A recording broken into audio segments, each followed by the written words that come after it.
Hello everyone, my name's Hannah and my PhD research looks at the lives of servants and tenants on the Chatsworth estate in the 18th century. If you visit Chatsworth today, you'll probably drive past the village of Edensor.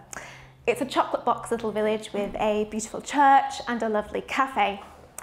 But this story doesn't take place in this version of Edensor. The year is 1739 and the Edensor you see today hasn't yet been built. Instead, this Edensor can be seen from the windows of Chatsworth House itself.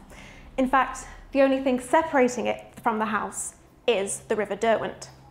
It's a place of industry and industrious people. It's full of butchers and blacksmiths, tailors and shoemakers. It's a place of people, movement and noise. If he was at home, it would be William Cavendish, the 3rd Duke of Devonshire, looking out of his window surveying one of the many estates that he owns. But he's not at Chatsworth, he's in London. And although it's only March, it's already been a busy year. He's sitting in the House of Lords, overseeing the final building work on his new London home, and he's a founding governor of the Foundling Hospital. And it's about to get a whole lot busier, when on the 22nd of March he receives a letter from his agent at Chatsworth, one of his most trusted servants. It's difficult to imagine anything bad happening beneath Chatsworth's gilded windows, but that's exactly what this letter contained: bad news. The agent was writing to the Duke straight after the trial of James Loton, the undergardener at Chatsworth, who'd just been found guilty of drowning his illegitimate child in the River Derwent. The jury heard that Frances Coulson, whose family also worked at Chatsworth, had travelled from Edensor to Liverpool to give birth. From here, she'd written a letter to James asking to meet with him. He agreed, and on a day in November, Frances travelled back to the village to meet with the father of her child. Before she reached Edensor, she was stopped by a mysterious figure who snatched her baby away from her. Shrouded in darkness in his cloak, this man refused to give back the child. But eventually he did, and Frances continued on her way. By the evening, Frances, James and their baby boy were on the bridge which connected the village of Edensor to Chatsworth House, the River Derwent.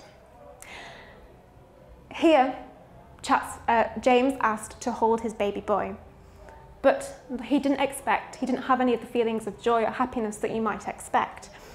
Instead, he was more concerned about his reputation and about keeping his job at Chatsworth.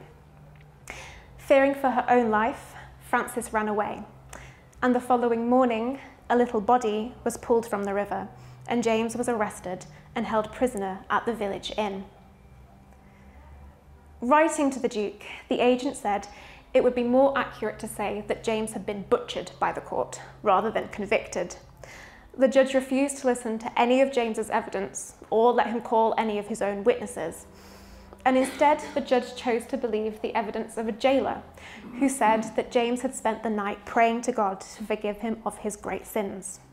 This was despite the fact that 2 other jailers had refused to say that they'd heard the same thing. Frances had discovered that the man who'd snatched her baby was, in fact, she thought, James's own brother, who, despite his cloak, was found out by a scar on his leg. The trial was declared unfair by many. James's evidence had not been listened to, he hadn't had any of his witnesses, and it was even rumoured that Frances was practising and changing her evidence in her jail cell with her lawyer. The agent wrote to tell the Duke that everyone was expecting him to step in and save James from his death sentence. Even when the Duke was spending the majority of his year in London, he was still expected to be the champion of the people in Derbyshire.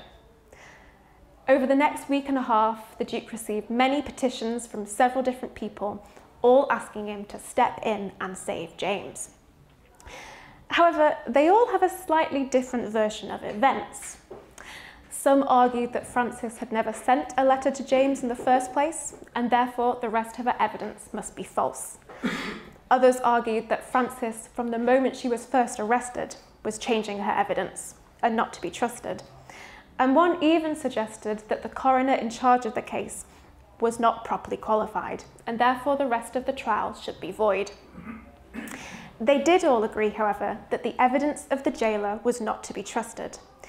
In the words of one letter, he was a loose, lying, vile young man, and it was rumoured that he'd promised to marry Frances once she'd been found innocent.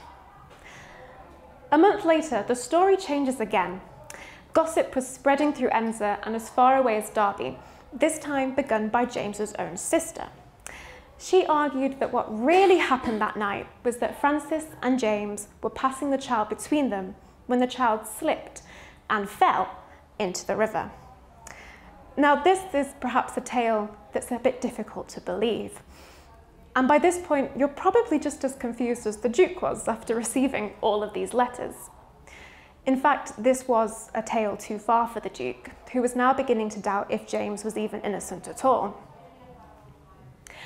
In May, 2 months after he was first arrested and his trial had commenced, James received his final visit from a clergyman who delivered him his last rites. And after this, all letters on the trial go silent. 3 lines in the London evening newspaper reveal James's fate. Sentenced to death by hanging in chains, James found his sentence pushed back 5 times. By the end of July, 5 months after he was first imprisoned, James returned back to the village of Edensor and to his job at Chatsworth as gardener, fully pardoned. I can't tell you what the Duke thought about this, as none of his letters survive. I can't even tell you if he answered the petitions to step in and save James, or if anyone petitioned him in favour of Frances the mother. And while we may not know if James was innocent or guilty, I certainly haven't made up my mind yet. What I can tell you is that these letters show just how connected this little community was. It was the miller who found the body of the child in the river. James was held prisoner at the village inn, and it was the people of Edensor who rushed to James's aid to give him a good character reference. It was also their gossip that made the Duke think again. And even though it was a population of only 400 people, they've carried this entire story. But it wasn't just confined to this little village.